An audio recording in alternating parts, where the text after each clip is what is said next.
Assalamualaikum warahmatullahi wabarakatuh.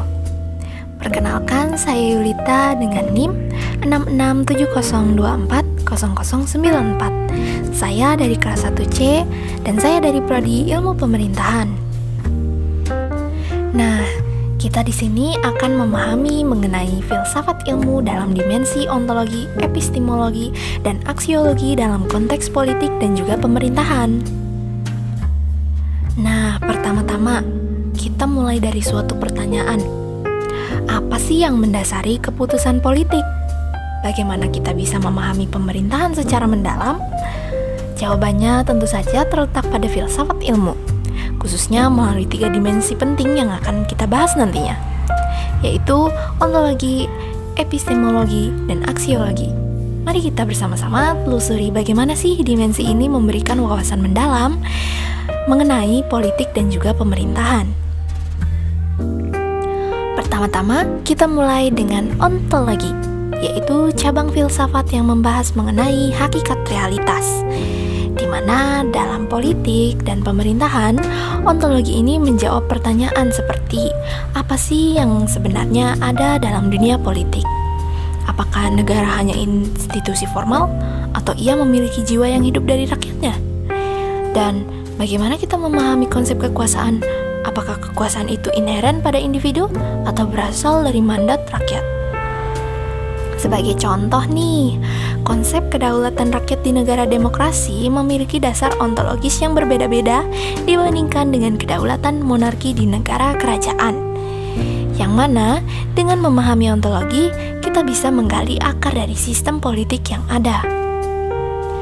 Selain itu juga, ontologi itu bukan hanya sekedar bertanya mengenai apa sih itu gitu, tetapi untuk memahami hakikat dasar dari sesuatu. Nah, di mana dalam konteks politik, ontologi ini membantu menjawab pertanyaan mendasar mengenai keberadaan suatu negara, kekuasaan, hukum, atau masyarakat.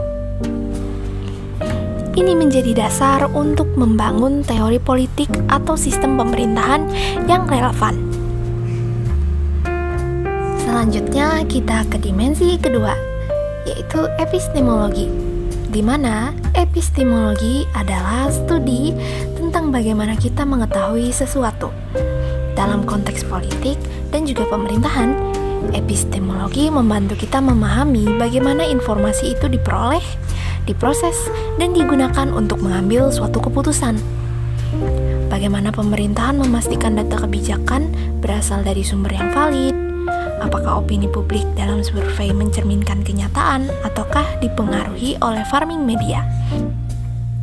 Nah, epistemologi juga melibatkan cara kita menilai klaim politik, di mana misalnya ketika seorang pemimpin mengatakan kebijakannya akan meningkatkan kesejahteraan bagi rakyatnya, tentu saja kita sebagai rakyat harus bertanya, apa sih bukti dan logika di balik klaim tersebut? Nah, melalui epistemologi, kita ini dilatih untuk berpikir kritis dan tidak mudah terpengaruh oleh informasi yang tentunya bias. Di epistemologi juga bukan hanya berdasarkan bagaimana kita tahu mengenai suatu informasi itu, tetapi juga menilai kualitas dan validitas pengetahuan yang digunakan. Dalam konteks pemerintahan, epistemologi ini membantu memastikan bahwa sebuah keputusan diambil berdasarkan data yang valid, melalui metode ilmiah dan analisis yang tepat. Jadi bukan hanya sekedar asumsi atau kepentingan subjektif semata. Jadi, epistemologi ini membantu menjawab pertanyaan kita mengenai bagaimana data seperti hasil survei, opini publik, atau statistik diperoleh untuk mendukung suatu kebijakan. Selain itu juga, epistemologi menjawab mengenai pertanyaan apakah informasi yang digunakan dalam pengambilan keputusan bersumber dari fakta atau sekedar asumsi, dan bagaimana pemimpin politik membangun argumen berdasarkan data dan pengetahuan ilmiah tersebut. Sebagai contoh nih, ketika pemerintah memutuskan kebijakan ekonomi, epistemologi ini membantu menganalisis apakah keputusan tersebut didasarkan pada data yang valid atau hanya sekedar berdasarkan tekanan politik. Dimensi ini juga mengajarkan kita untuk bersikap kritis terhadap propaganda atau informasi yang bias. Nah, selanjutnya dimensi terakhir atau dimensi ketiga yaitu aksiologi, yaitu kajian tentang nilai-nilai. Di mana dalam politik dan pemerintahan, aksiologi ini memandu arah kebijakan berdasarkan prinsip-prinsip etika, moralitas, dan keadilan. Dari adanya dimensi ini pasti menimbulkan pertanyaan nih, seperti apa nilai yang seharusnya diutamakan dalam sebuah keputusan politik? Apakah efisiensi ekonomi ataukah kesejahteraan rakyat? Dan bagaimana pemerintah memastikan bahwa kebijakan yang diambil nantinya akan mencerminkan nilai-nilai keadilan, kemanusiaan, dan keberlanjutan? Sebagai contoh nih, dalam penanganan krisis seperti terjadinya pandemi atau bencana alam, aksiologi di sini itu membantu menentukan suatu prioritas. Seperti misalkan, apakah harus fokus pada pertumbuhan ekonomi atau menyelamatkan nyawa? Nah, aksiologi juga relevan dalam menilai integritas pejabat publik, di mana hal ini memastikan bahwa mereka bertindak berdasarkan kepentingan umum dan bukan hanya untuk kepentingan pribadi atau golongan saja.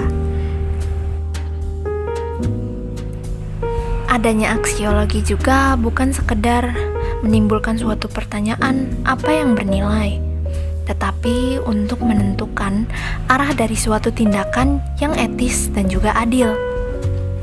Aksiologi di sini mendorong politik dan pemerintahan untuk mempertimbangkan nilai-nilai moral seperti keadilan, kesejahteraan, dan keberlanjutan dalam setiap kebijakan yang nantinya dibuat.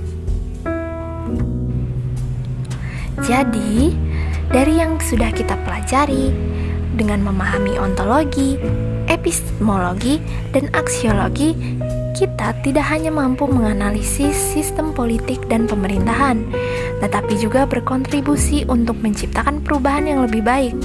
Filsafat ilmu mengajarkan kita untuk berpikir kritis, bertindak bijaksana, dan selalu berlandaskan pada nilai-nilai moral. Tidak terasa nih, pembahasan kita sudah sampai di akhir. Terima kasih sudah mendengarkan, dan wassalamualaikum warahmatullahi wabarakatuh. Have a nice day.